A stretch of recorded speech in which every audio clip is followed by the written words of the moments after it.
Hey guys, Kent here, your skeptical gunsmith. Super excited today to introduce you to a really cool trigger from Elftmann Tactical.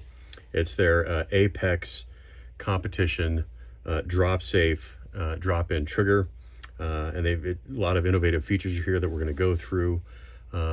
Super excited about it. There's a pro version and a non-pro version. And there's one that has a adjustable knob and one that doesn't have an adjustable knob. We'll kind of talk about what that means. Basically, that's how you adjust the pull weight. The difference between the pro and the non-pro is where your trigger pins go. This is the non-pro, so you got aerospace grade roller bearings here that both the hammer and the trigger rotate on, but it's got a standard trigger pin. And so just your normal average trigger pin, it's smooth. Sails right through here, no problem. Perfectly good to use that. That's actually what I'm going to do on mine. It's a great way to install them. But the pro version comes with the same aerospace grade roller bearings, but I'm going to see if I can get the camera to focus here just a little better. You can see it's threaded. And so this version, the pro version, has threaded trigger pin screws. Instead of using a pin, you're going to use a screw that comes with it and a couple of washers.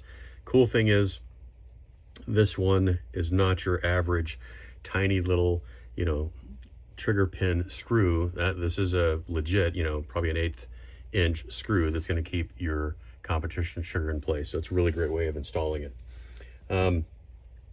Just a couple features.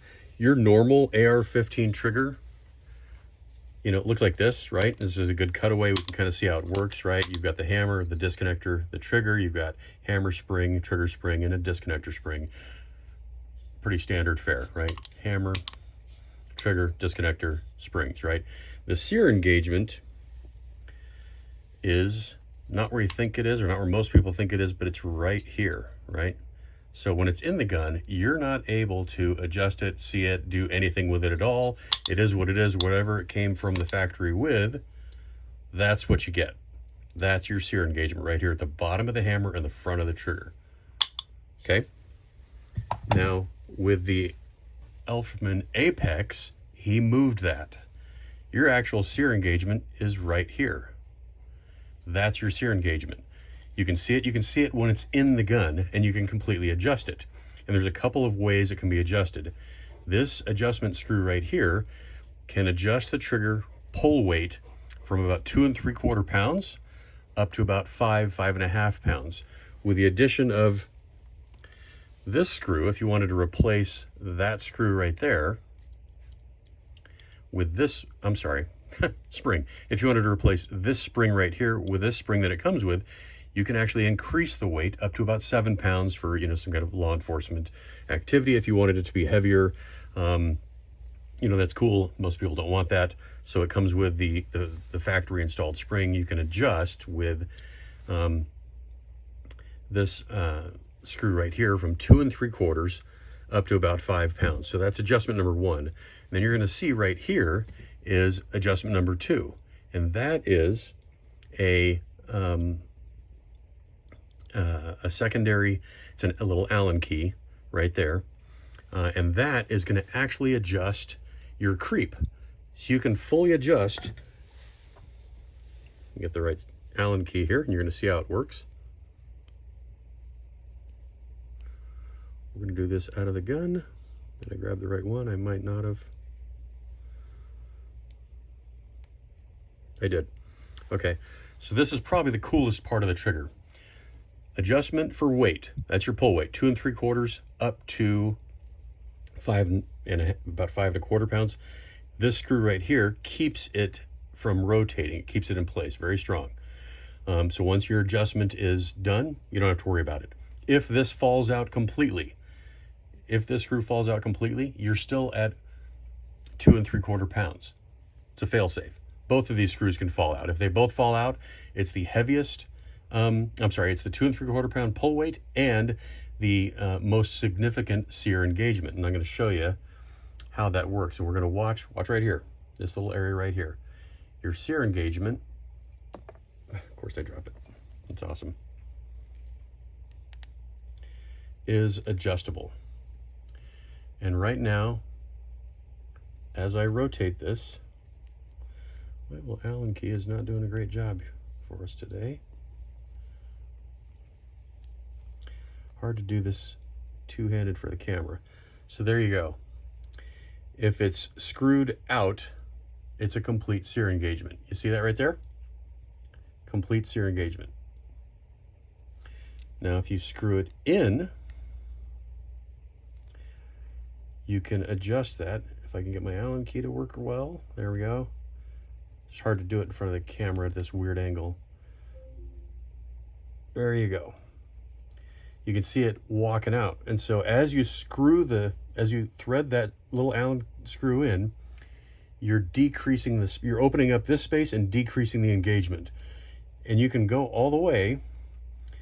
If you go all the way in, you'll eventually get to a point, you'll see it come here, I'm gonna try to catch it with my finger, where you will actually let it release. There it goes. But the fail-safe is, and you just saw it catch, it caught on a second disconnector, which keeps it at the 85 mark. So if you wanted to run this with as little creep as you could possibly get, see it's not even gonna engage the sear right now, you could run it with very little creep, a glass break trigger, and always be confident that it's not gonna fire the gun. So I'm gonna turn this in about a, maybe a half a turn. There we go. And there's going to be the sear engagement that I think I'm going to try, right? So you can see that. This thing is going to break very crisp, very little trigger movement. It's really hard to do it outside the gun. There it is. But now we have a very light sear engagement, right? It's going to be really crisp. You're not going to have to move that. The reset's going to be fast. And you've got it adjusted to 2 3/4 pounds. The other kind of cool thing is the way the disconnector works. And you can see the gap. Let me release it again. This gap right here is narrower than this, which is pressured by a spring in the middle, right? And so it's a fail-safe. It's always going to engage one or the other, right? It's either going to engage the sear as you want it to, or engage the disconnector. And again, there's a secondary disconnect that catches it at the 85% mark.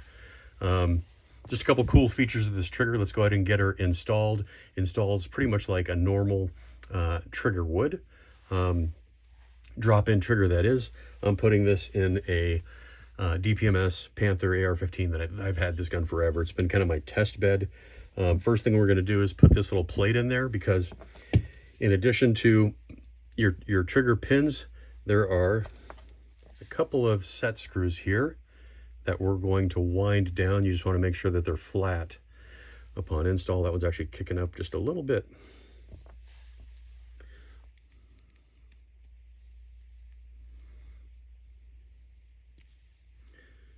There we go, flat.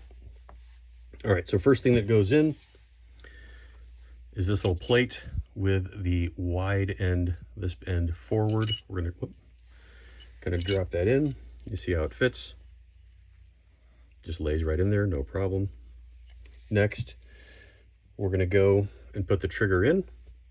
Trigger comes with a couple different options, by the way. You can just use this straight blade right here.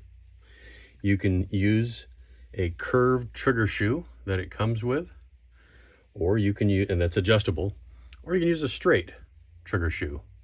It's your choice. I'm gonna go with this one right here. Again, this is the non-pro. I'm gonna drop her in. There we go. I kind of cheated a little bit. I've got a set of trigger pins already squared away to help aid with the install, so you guys don't have to watch me kind of fight that.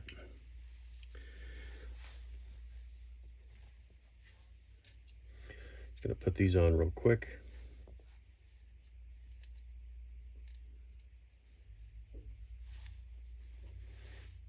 Oh, that's not gonna work.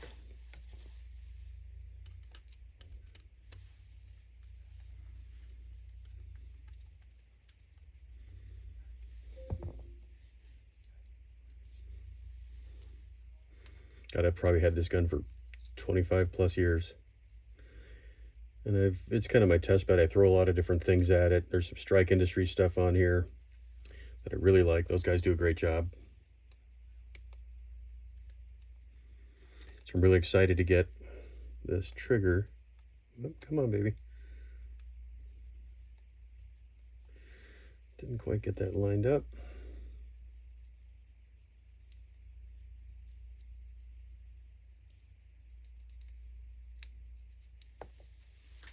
And of course I drop it. That's just awesome.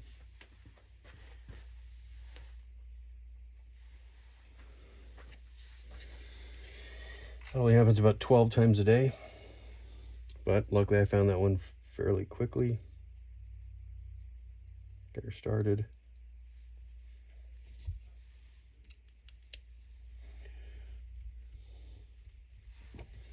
All right, there we go. Helps when you do it on the bench, not in the air, but you get the idea, right? We got the trigger pins in, we got the trigger installed, we got the plate installed.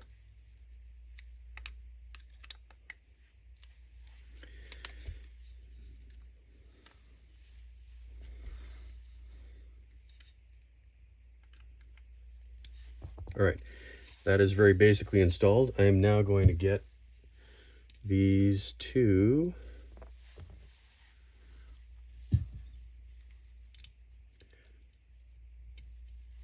see that right there?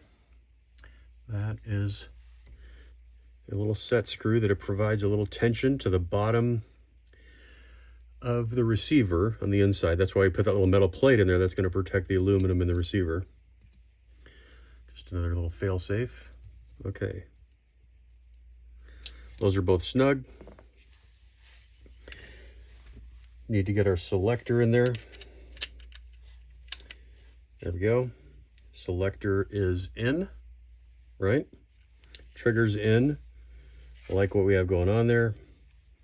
Pins are in and tight. Selector's in. We're gonna have to get our little pin in here. Gonna have to get our grip on here. There we go. Everybody loves doing this part. The blind grip install. I think I've done enough of them. I could do that in the dark.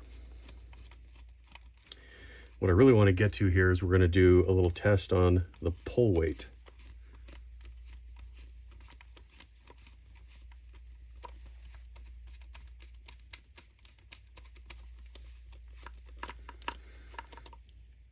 Cool, that's good. Selector is working. All right. Trigger's in. We're ready to do a pull test.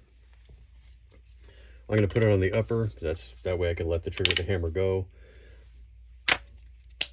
All right, so now we're going to check. Make sure there's nothing in there, right? We're good. We're good to go. Gun is clear. No magazine. Oh yeah, look at that. This is going to be awesome. So that trigger is breaking with that. It's maybe moving 2 millimeters. Let's try the reset. About another 1.5 millimeters. Bang, so close, so crisp. Let's see what the pull weight. Okay, just wanted to finish up this video with some additional trigger pulls to show you the end result. Gun is clear. I definitely put the flat trigger shoe on my version. You can see it there, pretty cool. Let's see what we're doing from a pull perspective. Try to do this as scientifically as I can.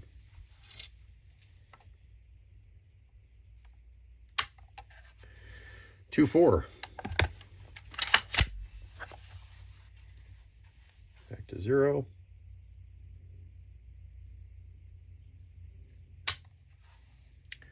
Two 11. That's right at that 2 3/4.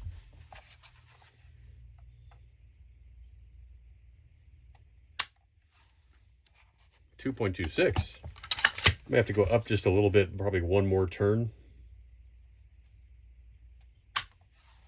211.5 again. A little bit of variability kind of depending on where you grab the trigger shoe and how you pull it, so I'm trying to be as careful as I can. 2.6. So I mean, this is turning out to be a sub 2.4. Turning out to be a sub 2.5 pound trigger pull, which is amazing. I did mount the trigger shoe a little low, and I'm grabbing at the bottom, so that's probably going to impact it a little bit. 2.6, that's just how I like it.